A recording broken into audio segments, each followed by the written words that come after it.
Okay, team, so this is our shoulder mobility and stability workshops. We're going to go through a few bits and bobs today to really help with getting the shoulders prepared for these overhead lifting kind of exercises. So a couple of props that you'll need to look at today. You're probably going to need a foam roller if you've got one of those, some sort of broom handle. This is my mop handle, something like that, just something that's a bit sturdy. A strap or resistance band will also be quite useful as well, or if you don't have one of those, a dog lead or a dressing gown belt, and then some sort of small hand weight like a weight plate, a kettlebell, or a dumbbell.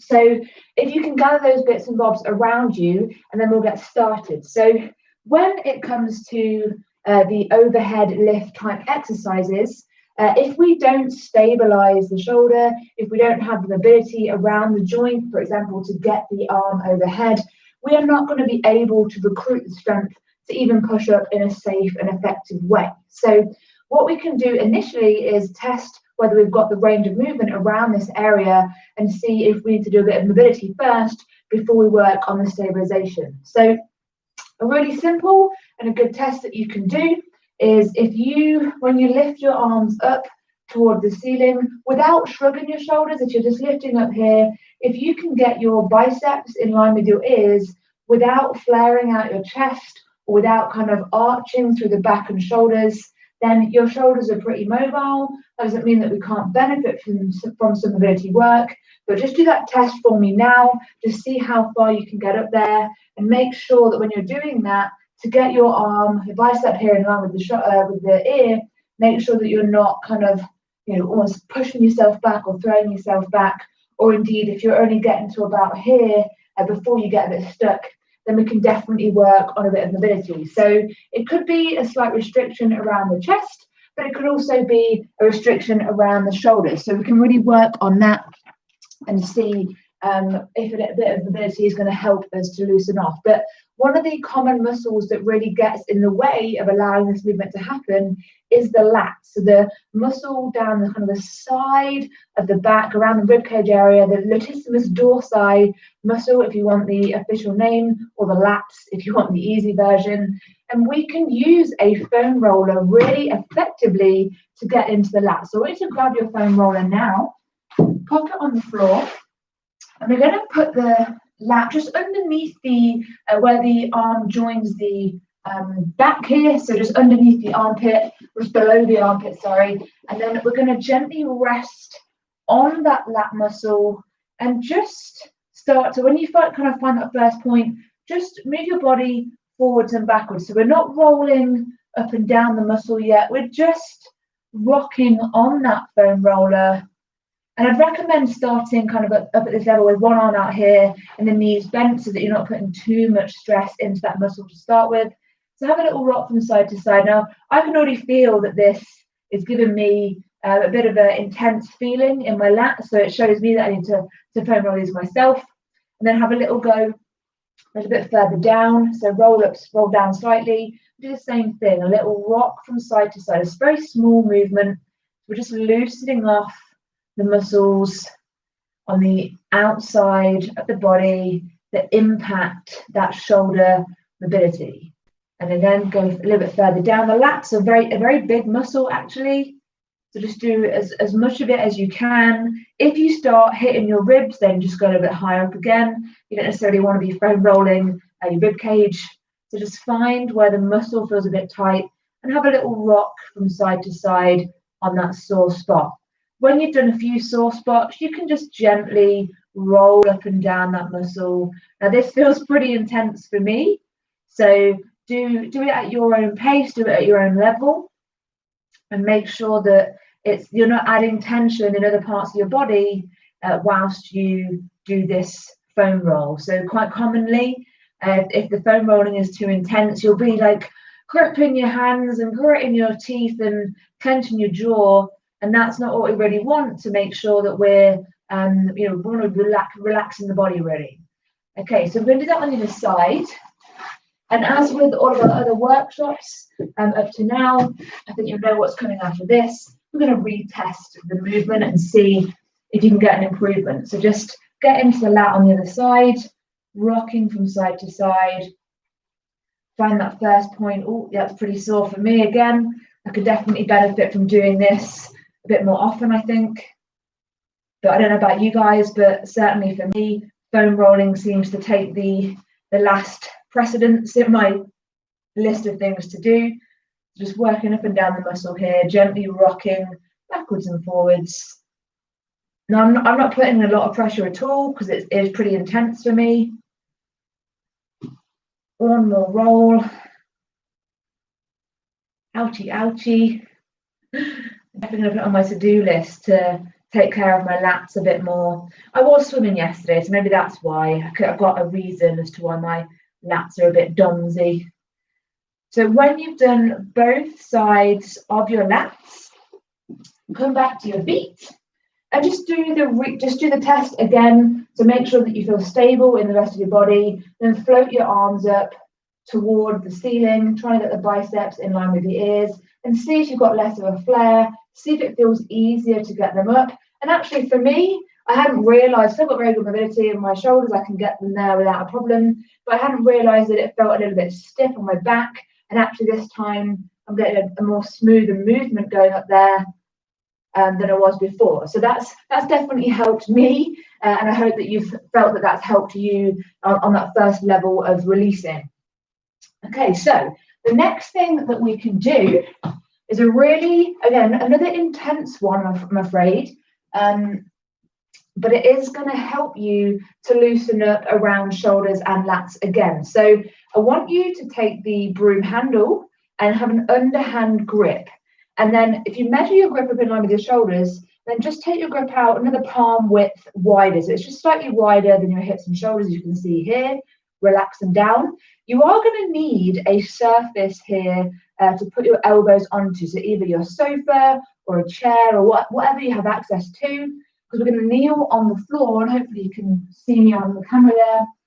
Make sure it's wide enough that you can actually get your broom in as well. So a chair might be a good option here. And we're going to place the elbows onto the surface, shift the knees back, shift the hips back slightly, and then as we're going to gently nudge the chest down, and as we do that, we're going to bicep curl the weight onto the back of the neck or toward the back of the neck. So we're going to breathe in to open here, and as we breathe out, we're pushing through the chest and bicep curling onto the back of the neck. So it's a bit of an awkward one. It's been a weird position to get into, but if you can do that, you're going to feel a huge opening through the back of the arms here, through the armpit and shoulders and around the lats as well. So we're going to do this a few times. I'm going to have pretty much my face is going to be smushed into my sofa, so my voice will be a bit muffled, but just go along with it and do the best that you can. So set yourself up with this one. Put the elbows and part of the back of the arm onto that surface. Get the hips pushing backwards. Take a breath in here. And as you breathe out, push the chest and armpits down. Push the elbows into the surface. And then bicep curl the mop handle or broom handle onto the back of your neck. Breathe in to come up, float the head up. And breathe out to go back into it and come down. So keep a good solid grip on your handle. Breathe in to lift. Breathe out, push the elbows into the surface and push the backs of your arms, your shoulders, your chest toward the ground. Breathe in to come up. Breathe out to push down. Keep pushing your bum backwards as well. That will really lengthen out your spine. We'll do 2 or 3 more of these. Breathe in. And breathe out to come down. Push through the chest.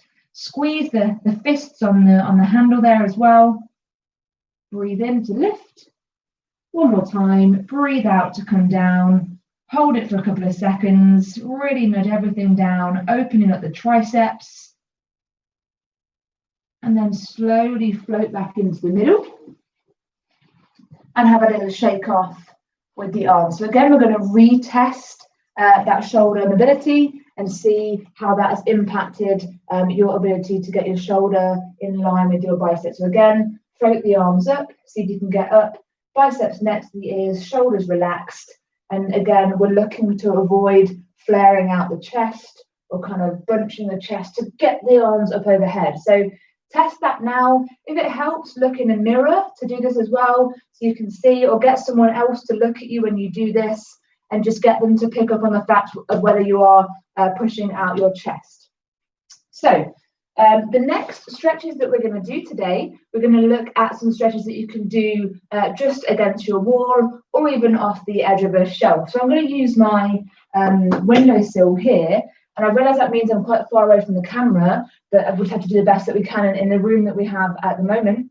So what we're going to do is place the palms onto the shelf, and if you only have a wall, you can do the same thing. Place your palms on the wall. You're going to push the hips backwards and then encourage the armpits and the chest down toward the ground. So it's similar to what we did with the broom on the sofa, but we're just doing this now, pushing down on this flat surface with the palms. So plant the palms onto the surface or onto the wall, push your hips backwards and softly bend your knees, and then push your palms into the surface, and then really drive your armpits and chest toward the ground, and at the same time drive your bum and tailbone backwards.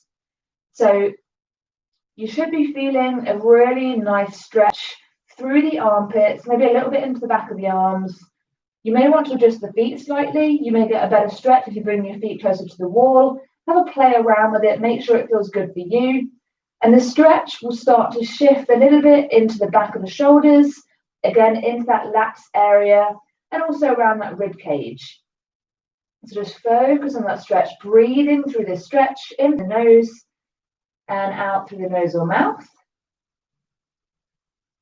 One more breath here. And then float up and have a little shake off with the arms. We're going to do the same stretch again, but with one arm at a time. So again, either against the wall or on your shelf. We're going to have one arm on there. Just let the other arm dangle down in front of you, just to loosen that shoulder off. So by doing one arm at a time, we're really going to focus on loosening up that particular side. So get into position again. Get one hand or palm onto your surface. Hips push back. Really push through that hand into the surface, and let your other arm just dangle down to a few shoulder circles. But what you're going to feel here is this really coming through the back and over the kind of shoulder area, as long as you drive that hand into the surface that you're using. Again, use your breathing in through the nose, out through the nose or mouth. Hold it for a couple of breaths, and then do the other side. So palm onto the surface, push those hips back, and then really drive that palm into the surface to open up the stretch through the armpit and the lats and the ribs. Just let your other arm dangle down and have a little shake to loosen it off. So all of this work that we're doing is getting our body, our shoulders into a position where they can actually safely and effectively lift the weight over your head. If you are in a position where you're not able to do that, have a shake off with those. If we cannot get the arms up next to the biceps, biceps next to the ears, then we are going to be pushing overhead, except it won't be overhead, it will be in front of the chest, which will not only put strain on the shoulder muscles here and the joints, but it also puts strain on the back. So we don't want to be pushing overhead like this. We want to be pushing overhead directly as possible. So that's what we're trying to do here, loosen these up so that we get into a good position. So the next thing we're going to do, we need our stick. Again, if you don't have a stick, then use a strap, but a stick is actually better for this one, just to get a more of a stricter movement. So set your feet up under your hips. We're going to take the grip out fairly wide to start with. And I want you to take the stick overhead and then try and get it back behind the head. And if you can, all the way down into a dislocation. Now I have very, very mobile shoulders, so I can do this easily. But if you're feeling stuck, I want you to work in a range here that suits your shoulders and gets you to open your chest and shoulder area without causing you pain or discomfort. Now I can float mine over really easily without any pain, but if you get to here and you're starting to kind of wriggle and contort yourself to get it over. There's no need to do that. All I want you to do is keep the shoulders relaxed, drop the strap or the bar behind the head, and then float it back down to the front. And each time you go, you can look at just increasing that range very slightly. But just make sure, as per the initial test that we did, make sure that when you're doing this, that you're not flaring out through the tummy and the chest and the hips. Try and keep the pelvis tucked in here, keep the chest proud but not pushing out. We don't want the rib cage to flare here. Just go as far as you can without creating that flare. Feel the chest through the biceps, through the chest. Just a couple of times. So just go to whatever range suits your body and make sure that you're operating safely. So one more of these.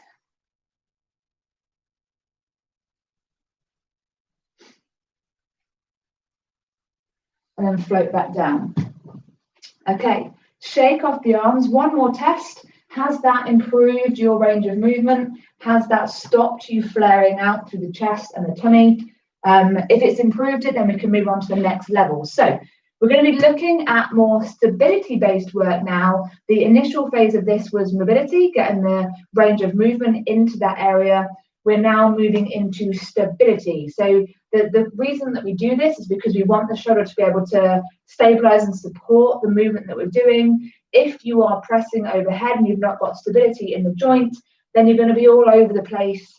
And that's just a potentially dangerous way to exercise. So we want to make sure that we are operating safely. So we're going to use a small weight, so a dumbbell, a kettlebell, or for me, a weight plate, because I left everything else in the garage. So I want you to bring the weight into your hand and then push it up overhead, trying again to get the bicep in line with the ear. And we're just going to hover here with the shoulder kind of sitting down into its joint, into its socket almost.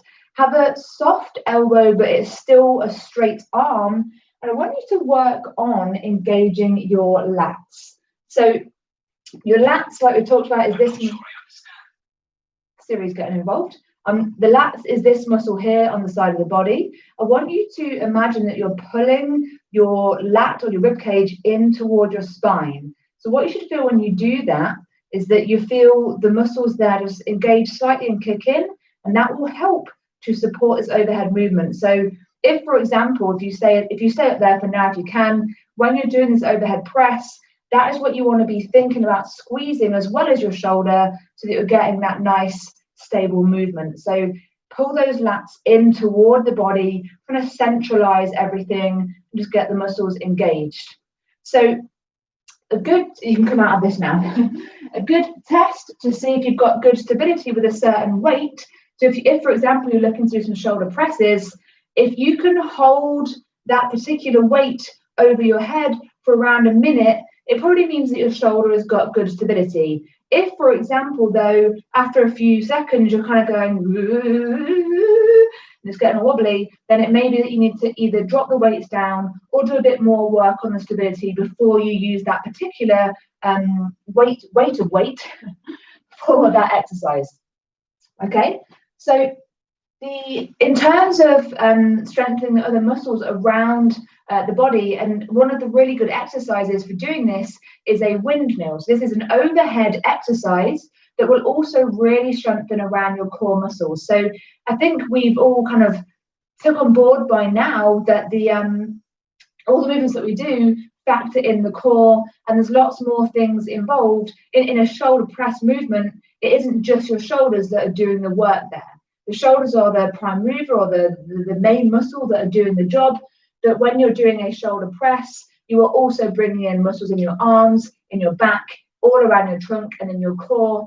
So we need to make sure that we are, able to connect with that idea and move in a safe way. So for a windmill, I want you to set your feet. We're going to do this with body weight first before we do any weightlifting. So I want you to set your feet up just roughly in line with your hips, maybe just a tiny bit wider. And I want you to just point both of the toes out to the right side here. So that's parallel. We're just slightly off parallel with both feet pointing out to the side. So what we're going to do here is float the left arm up overhead, and we're going to just look at up that arm toward the hand. And that's the trick and the kind of important thing when it comes to these windmills, is making sure that we stay looking up at this hand here. This hand would be holding our weight. We want to keep it in a nice straight line above the head or above the shoulder. So we're going to place the other palm on the inside of the thigh, and then I want you to do a hip dislocation, which basically just means push your hip out to the side without bending your knees. Keep the knees soft, but we're not bending them here.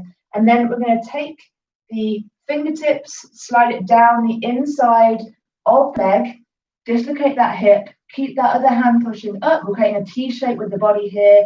And then we're going to engage the core muscles to push back up, keeping that arm nice and straight. So you may have seen this movement done in the gym or in classes, particularly maybe in yoga as well. Just have a little practice of this movement now. So nice and slow, get the look up the arm, slide down the inside of the leg, dislocate that hip, keep the legs nice and straight, squeeze the core and push back up. We're going to do this 3 more times. Look up the arm, slide down and push back up. Keep that arm up over the head. Down we go.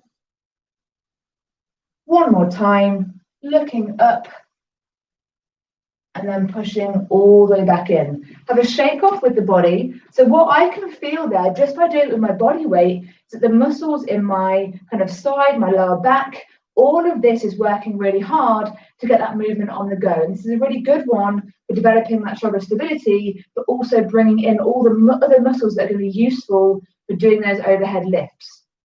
So we're going to do the same thing on the other side. The progression to doing it with your body weight is to use a very small weight, like a hardback book or something. I'm going to use a DVD. I'm just picking out one at random. I think I'll use my Harry Potter DVDs. Nice little multi-pack there. So we're going to set up the feet the same way, but just doing the other side. So start parallel, then just offset your feet from that center point there, but we're kind of almost keeping the rest of the body pointing at the front. You're going to lift your weight, your book or your DVD, whatever it is. And if you're not confident doing it with any extra weight now, just stick with your body weight, that's fine. Push that up over your shoulder, nice straight arm. Look up at your DVD and then get the fingertips inside. We're going to push the hips out to the side. It's that hip dislocation movement. Keep the legs nice and straight. Float the hand down toward the floor on the inside of the ankle. Squeeze the core and push back up. And again, push the hip out, legs are straight. You are still looking up your arm and you are thinking about the muscles that you're engaging in your hip, in your trunk, in the side of your body as you push back up.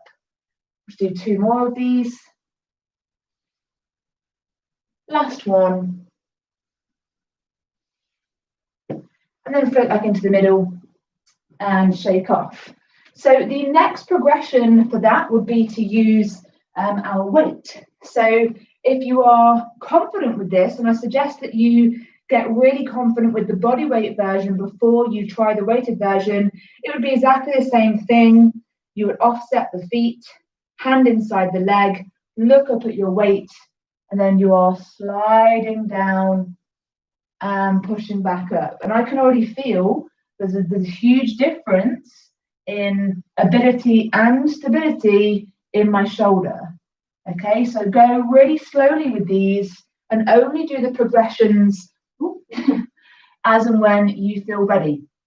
Now, in terms of rep ranges for those, you really only need to do like 4, 5, 6. It's probably more important that you start to increase the weight when you feel ready rather than just kind of boshing out loads of reps. So think about the weights that you're lifting and try and increase that if you feel confident. If you are not confident with this movement and you want a private consultation, please let me know. I'm more than happy to do that with you to kind of assess your movement and make sure that you feel confident with what you're doing. And then there's one thing that we can do if it feels like too much to hold the weight overhead. Initially, we can do like a reverse windmill. So we're going to have the feet offset. The weight will be in the bottom hand this time. You've got your empty hand over your head. Look at your arm like we do on every single one. And then we're using that reverse movement. So the weight is dragging us down and then we're pulling back up. So if you're finding that holding the weight overhead is too much initially, hold the weight in the bottom hand so you are still using the core, you're still recruiting lots of muscles, but you are getting a slightly easier version of that until you can build toward the more intermediate and advanced versions. Okay, so I hope that's given you a nice introduction to shoulder mobility initially, then a bit of stability. Really take this seriously. Your joints, you have to live in your body for the rest of your life. So let's look after it, let's look after the joints, the muscles, and make sure that we are ready for the next stage of things before we kind of go for it and we push too soon. We want to save off and avoid those injuries. So if you have any questions, if you have any comments, if you have any feedback or you want feedback from me, just give me a shout. I'm more than happy to help. And I hope that this helps you to add another layer to your training to make sure that you are looking after yourself in a really good way. I will see you next week for the next live workshop. Thanks for your time, team.